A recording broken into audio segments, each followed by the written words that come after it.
What do you say? Yeah, so for our viewers, it falls into a lot of themes that we've been discussing. The global propaganda network that is still very clearly, very tightly wound and very coordinated. You hear the same themes over and over, and we're gonna connect those. But just what we've said in the past, the number one way to defeat propaganda is to say out loud the truth, why it's happening, Hmm. and that's what we're going to do today. He starts off by saying, "I actually feel better about Ukraine that they're in a relatively better place today than they have been in the past." And he of course there's never any facts, there's never any because or logic of why. He just like all propagandists, uh, they promulgate hollow statements that have no facts underpinning them. And so if you just look at what's happened just this year, Russia has taken over 5,000 square kilometers from Ukraine. And Ukraine is on a pace this year. They're losing over 30,000 men a month. So last year it was about 20 to 25. They're up to 30,000 now. I still don't Um, see how you sustain that. I mean, they can't, it's and they're unbelievable. running. They're run out of people. We have a tape for later in the show of forced conscription.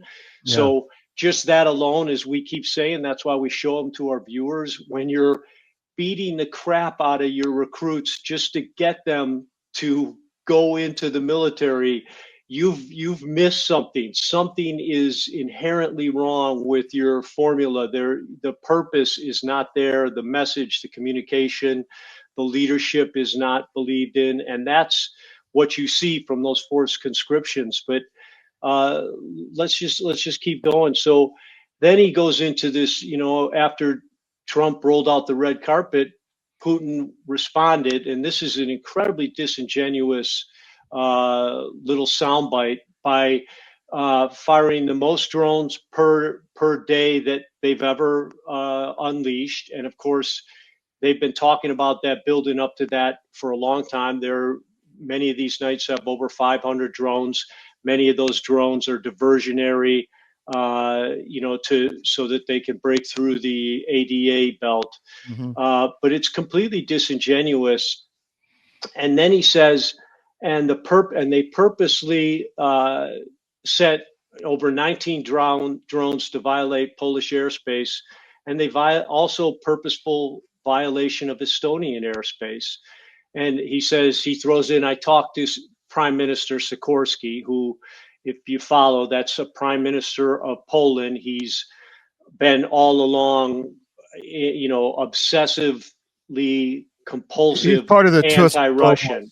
He's part of the Right. Tusk globalist crowd. Yeah. Now, if he really did talk to him, because this week in Poland, Sikorsky's come out and admitted two of those drones for sure came from Ukraine. Hmm. So they're already admitting out of the four, two. We showed last week a farmer saying, yeah, they fly in here all the time. The base is right across the border in Ukraine. Hmm. So proven false. No air traffic control data has come out. The Russians said there were no Russian aircraft in Estonian airspace. No one's produced any ATC radar data to prove it. It's been completely proven false. But remember what we said last week, the three steps of psychological manipulation and propaganda: make a big lie, the bigger the better, repeat it over and over, global mainstream media, and then pivot off it. Use that lie to pivot to prove other lies, to make statements, other unfounded statements that are only based on that lie. And so that's what you're seeing here. He's pivoting off the lie, which he knows is untrue, about the drones and the Estonian airspace. And he's pivoting to say this is proof that Putin doesn't want to negotiate. And then in the end, he sews it all together and says demands by Russia should not be accepted by Ukraine, and they shouldn't be accepted by us. And Yeah. to me, that's like a Freudian slip. He's just proving that, that these globalists, they have no love for Ukraine. They're motivated by hatred for Russia, and that's it. And you can hear that in his words, as he says it. So, we've shown Kellogg, we've shown him. I think we've shown Keene, we've shown Hodges, these ex-generals who are very clearly all paid influencers. I would throw this out right now before we get into the Trump stuff. We need a new rule in this country based on these guys. You could name it, you could use their names, that any ex-mil who comments on TV or internet must disclose whether they are being paid and who they're being paid by. Just like a doctor can't recommend a drug unless they state up front, I'm not being paid. Pfizer. Right, exactly. So I'll start the process right now and say I'm not being paid by any outside source, and everything you hear from me is just from me. We aren't either. Not I yet. know you're not, but that's what we need from these guys, because they're Petraeus especially very clearly. I don't have a shred of respect for him left. It's what he sits there and says and acts like an expert. Remember, this is the guy who sent top secret documents to the woman he was having an affair on, who was also his biographer, while he was the head of the CIA. So decision-making, problem solving is clearly not something he's good at. And, he's not good at just being truthful and stating facts, and really disgusting. So he was with Kellogg over there. You've heard that. So let's switch now. Before we move to that, I just want to point out, it's very obvious if you look at the big picture that when did all this drone incursion, airspace violation stuff start? Just recently. And why is that? Because they're losing the damn war. They have to get NATO involved.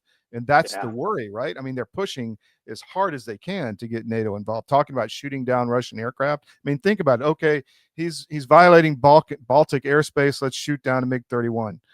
I mean, I can see that coming, man. Yeah. I mean, they got to get this war going. No, and you're hitting on it. And the fake, especially you just take the fake drone incident, the fake Estonian airspace violation. What they show us all is how obsessively the EU and their globalist allies in the West want to escalate instead of end this conflict. And critically for the rest of us, how recklessly dangerous they've become with their lies and propaganda. And you and your example is the best one. People don't think that the next world war or a nuclear war will start based on some solid reason, that like we saw the planes fly into the Twin Towers and we know who flew them in. It's not going to be like that. It's way more likely to happen because of some misunderstanding or accident. And the whole shoot down aircraft that violate airspace, you're a pilot. A pilot can get confused. Instruments can go awry. Pilots, we've had pilots flying to the wrong airspace. Remember the Korean Airlines jet that got shot down?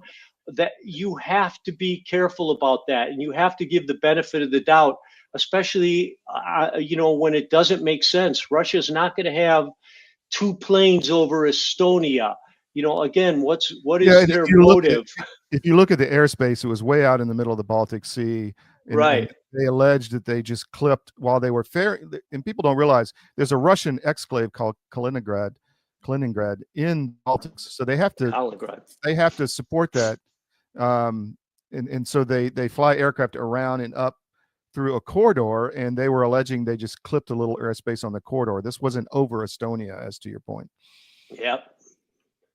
So anyway, so very, very reckless and dangerous, and we'll talk again about that in a second when we go over the Trump's Troop Social post. So where do you want to go next? I've got Kellogg's speech. You throw Kellogg's on there too, because it just shows, it's good. And then we'll go to the Truth Social post by Donald All right. Trump. This is Russia. They talk a big game, but I don't think they're the. And I think right now, the way the Europeans are standing up, I would be very, very worried if I was a Putin. You know, just a comment. He sometimes rattles his nuclear trigger chain by saying, "Well, we're a nuclear power." I'd remind him, U.S. is too, but so's Britain, so's France. And I said, just throw it right back at them, and I think you're seeing that with the Europeans standing up right now. It's the Europeans' war because it's the Europeans' backyard and they see it, but it's one of those where we had a discussion recently in the Oval where, you know, it goes back to what I said earlier about.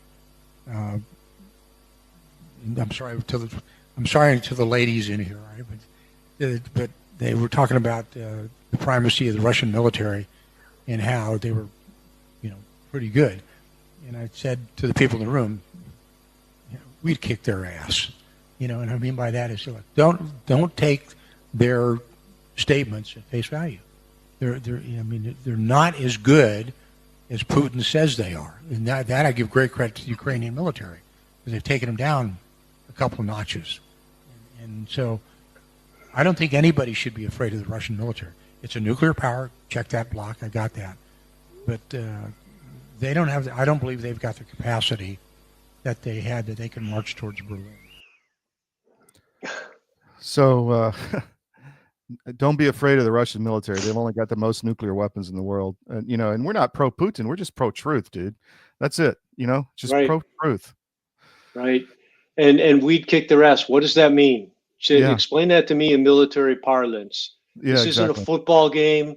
It's not, you know, a backyard pickup game of basketball. How? Tell me what that means that we'd kick their ass. Yeah. And then at the end, he says, you know, they're not to be feared, and they're not what they used to be when they marched on Berlin. And yet the whole purpose, everything they're doing is based on, if we don't stop them now, they're going to march to Europe. So Amazing. we're going to show this multiple times, but this is a hallmark of liars. Facts cannot stay straight and cannot stay aligned when you're lying. And so these global influencers are lying their asses off. Everything he just said was a lie, and easily proven false. But, you know, what is he doing? We could kick their ass, and you're telling that to the Ukrainians, you know, who have been fighting him for 3.5 years and getting And lost 2 million people. Right. So you're telling people. them, you guys can't defeat them, but we'd kick their ass. Not, you know, just not well thought out. But this same theme is heard over and over. And to our viewers, about 3 months ago, we had Hodges on here, and that speech right there was given by Hodges. The exact same thing. Don't fear them. Who's this guy Lavrov? Who do they think they are? You know, and you'll hear the word paper tiger over and over, and we're about to hear and see it again on Trump's Truth Social. Let me play this. Before we get to that, let me just play this mobilization video real quick and get it out of the way. Yeah. More free Ukrainians signing up to fight for their country. So important. You know, there's an old Patton quote that I was forced to learn. If you can't get them to salute how you want them to salute, and wear the clothes you want them to wear, how are you going to get them to die for their country? Yeah. So, I mean, this is right there in that quote. Well, and what you and I say every show is people don't understand. This is all, you know, built on lies. So 1, 2, 3, what are we fighting for? There's no reason to be fighting. Ukraine should not be fighting. And it's very clear the people of Ukraine, you look at this guy's a young man. He is your ground zero for what should be your frontline soldier, young, healthy, but he ain't going anywhere. And he's fighting off these guys who are trying to shove him into a car. So, you know, and this happens every day. You know, there are tens of these every day, and people film them. passerby stop in their cars to help out. So this is the Russian people, and remember the latest survey, over 70%, excuse me, Ukrainian people of Ukrainians want peace. They want the war to end, and that's a good indicator. But we're ignoring that, and that's why you and I show it every week, and why it's so important for everyone in the West to see that. To me, it's the number one indicator species of what's wrong in Ukraine. And they will be dead in a month, if not 2 weeks. They give them 3 days, 3 or 4 days of training. Here's how you shoot a gun. They send them to the front against the Russian military, and they're killing 30,000 a month. I mean, think about it. If you're a mother and you see your son taken away like that, never to be seen again. Yeah. I mean, just not okay. No. Anyway, where do you want to go next?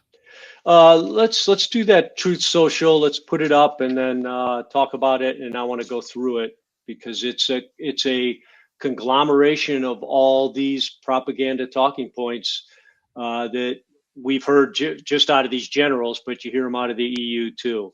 You want me to read it? It may be. So let's go through. After getting to know and fully understand the Ukraine-Russian military and economic situation, and after seeing the economic trouble it has caused Russia, I think Ukraine, with the support of the European Union, is in a position to fight and win all of Ukraine back in its original form. With time, patience, and the financial support of Europe, and in particular NATO, the original borders from where the war started is very much an option. Why not? Russia has been fighting aimlessly for 3.5 years, a war that should have been taken a real military power less than a week to win. This is not distinguishing Russia. In fact, it is very much making them look like a paper tiger. When the people living in Moscow and at in all the great cities, towns, and districts all throughout Russia find out what is really going on with their war, the fact that it's almost impossible for them to get gasoline through the long lines that are being formed, and all the other things that are taking place in their war economy, where most of the money is being spent on fighting Ukraine, which is great spirit and only getting better. Ukraine would be able to take back their country in the original form, and who knows, maybe even go further than that. Putin and Russia are in big economic trouble.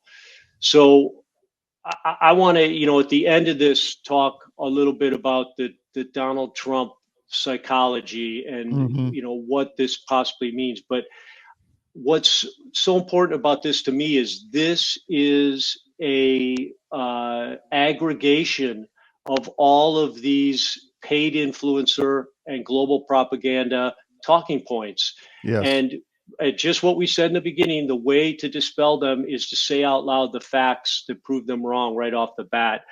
And so, in no particular order, just, the original borders. So Trump mentions going back to the original borders.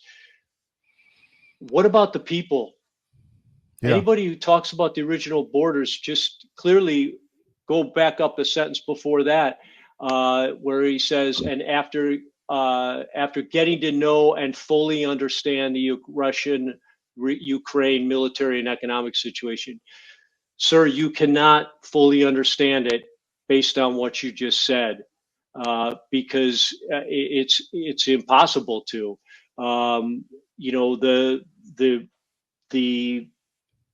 What we're seeing is, the original borders have already been voted by the people who live there to be part of Russia. So, you would be forcing all of those people from the 5 oblasts to live under a government that tried to kill them and did kill many of their family members for 7 years. That took away, violated UN human rights, Article 1, over and over and over for 7 years. No freedom of religion, no freedom of speech, no representation, ability to vote or have representatives in the government, and of course, reckless and aimless artillery barrages on apartment buildings. Ethnic cleansing. It's ethnic cleansing. So Yeah. you can't understand it without understanding that part about the original borders. They're not going back. And then he talks this paper tiger thing, which we mentioned with Petraeus. You heard Kellogg, do his version of the paper tiger. Hodges has done it many times. Keene says it on Fox News all the time. And so I want to just undermine that comment right off the bat, and it's very easy to do. They say Russia's a paper tiger because it's been 3.5 years and they can't defeat a country like Ukraine. Well, let's take the United States. We, and you and I were both part of it, we fought in Afghanistan for 20 years. And at the end of 20 years, we ended up exactly back where we started with Yeah. no definitive progress as far as the good, freedom-loving people of Afghanistan, liberating them from the Taliban and the Muslim fundamentalists. So we took 20 years in Afghanistan and got nowhere. And they're saying Russia's a paper tiger because after 3.5 years of not fighting Ukraine, whenever anyone ever says they can't defeat Ukraine, stop them and say they're not fighting Ukraine. They're fighting NATO. Mhm. As we've covered in the past, those are our best and brightest general officers commanding and controlling with all of our best and most cutting edge technology, all of the NATO and US cutting edge technology in tanks, armored personnel carriers, the M1, the Bradley, the ATACMS missiles, all of our radar systems, the Patriots, all of that has not worked. So, when you're talking about a paper tiger, you're being completely disingenuous. And then the second part is again what we said, what you heard Petraeus say, and Kellogg. They're not the force that once marched on Berlin. Okay, if they're just a paper tiger, you really believe that, and you must, because you've been saying it nonstop now for a couple of years. Then leave them alone. Let them lose to Ukraine, and then tell all the Europeans, hey, you don't have anything to worry about. Russia's a paper tiger. They can't be an existential threat to Europe if they're a paper tiger. So it's one or the other. Again, lies get tangled up. They don't support each other, but you'll never hear them connect those two dots. And then on the Russian economy is the highest gross domestic product growth in all of Europe. It's the only economy with a positive GDP. I think there's one other, and I can't remember if it was Latvia or Estonia, one of the Baltic states. Also, that's it. Now, if you want to get into economies that are hurting, Ukraine has no economy. That's a fact. We're their economy. Exactly. We're paying their Yeah. pensions. We're paying their federal government officials. Now just go through the main countries in Europe. Every one of those economies is teetering on recession/depression and upheaval. They're sick economies. They don't have the natural resources to support themselves. Their industries are falling apart. As you mentioned, the global warming farce has caused a lot of that, especially in Germany. But those are the economies that are sick, not Russia's. And the gasoline lines, President Trump, have someone say, hey, can you show me one gasoline line in Russia? This came up Yeah, a couple months ago. That's a new one to me. I haven't seen that. This came up a couple months ago, and again on Telegram, you can find all over the place. Someone went around and filmed every gas station for 2 days outside of Moscow. They drove the concentric circles, and not a single gas station had a line in it. So, Russia's economy is doing just fine, and there are no gas lines. So again, someone fed this to Trump, and it turns out before he put this out, he met with Zelensky, and with Zelensky was Kellogg. They had a private meeting after they went to the UN. Then they had their private meeting, and then they went to the Oval Office. And Kellogg and Zelensky prepped him the whole time, all of this information. These are the propaganda points. They're no basis in fact, and as dangerous again and reckless as the Polish drone and Estonian airspace violations. And then finally he says Ukraine's getting better. They have great spirit. We hear that all the time too. We heard it from Petraeus. We heard it from Kellogg. We hear it from Zelensky all the time. How? Tell me how they're getting better. Kupiansk is almost surrounded. The Pavlovsk is about to fall. What has Ukraine showed that they're doing better? And they're not doing better. They can't even recruit, and they can't retain because their desertion rates are skyrocketing again. I just saw a new number. Last month they lost 25,000. Remember, they were 19,000 a month. That's 25,000 guys running away from the front lines or running away from training bases. It's unheard of. And by the way, Mod Russia put out, and they've been forthright about this the whole time. So far in 2025, they've got 292,000 new recruits. So that's an average of 35,000 new soldiers a month. Russia has built up a new strategic reserve. That number folds perfectly into it, of 300,000 troops. So, Ukraine barely has that on the front lines at 250 something thousand. So this is a reserve bigger than the number of troops they have on the front line. So nothing in there makes sense. It's really stunning that the president of the United States, the alleged leader of the free world, would say something like gas lines in Moscow. That ain't happening. I agree. It's bizarre. The paper tiger, the paper tiger, the take back its borders. And so, I have a bit of a contrarian take on this. Mm-hmm. And it's what we just showed is direct evidence that he's being just inundated with lies and propaganda instead of facts. Mm-hmm. But that doesn't excuse him. He's the CEO. He's in charge. You have to be able to understand when the person talking to you is making it up, is full of crap, or is being completely honest and factual. You've got to be able to discern that.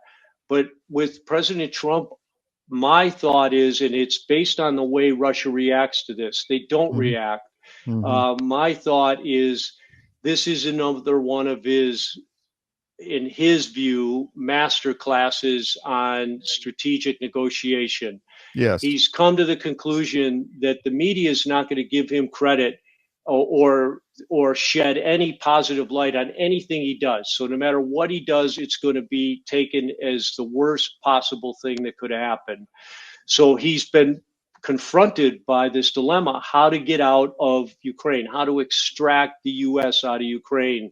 But he's haunted by what, Biden's reputation, which will live on in infamy for what he did to Afghanistan, and not only his reputation, but the U.S.'s to all countries we've ever assisted and are assisting now, that we'll just turn our back on you and bolt when we get sick of it. And he's been trying to avoid that. And I think he's taken it to a new level. I don't agree with the level, but he's taken it to a new level. He's just said they're not going to cast any positive light on me. The EU is going to constantly work against me. I've got to do this so that it's without a doubt I was on their side. I supported it. I tried everything. I was against Russia, but it didn't work. So we pulled out of there. And everything that happened afterwards was either the credit or fault of NATO and the EU. And that's a good point. Yeah. Yeah. So I think that's what he's doing. I like I said, I do not agree with that. I don't agree with, I feel like he's losing huge credibility around the world because a lot of people understand what's really going on, on the ground. And some of those statements are so counterfactual that they just make him look bad. And Well, we're seeing this with him across the board. It's almost been normalized. You look at the Epstein stuff and others, and there's a train of thought that people think that he is forcing, he's putting information out to show people what the narrative is, and then like getting that information out. And like you said, now he's been on the right team now, so whatever happens from now is, as Russia keeps taking ground, or as the Epstein files come out, then he's, I don't know, it's 5D chess, whatever. I mean, that's what people are saying. He's just putting in from. It's a way of exposing, I guess is the right word, the bad actors. I don't know if that's true or not, or maybe he's just under threat. Who knows? But it's interesting to watch. yeah, and again, I see that, and I defer to him because he's, what he's done already is incredible. I'm, as a patriotic American, I'm incredibly grateful to him for what he's done, and the Yes. economy, immigration,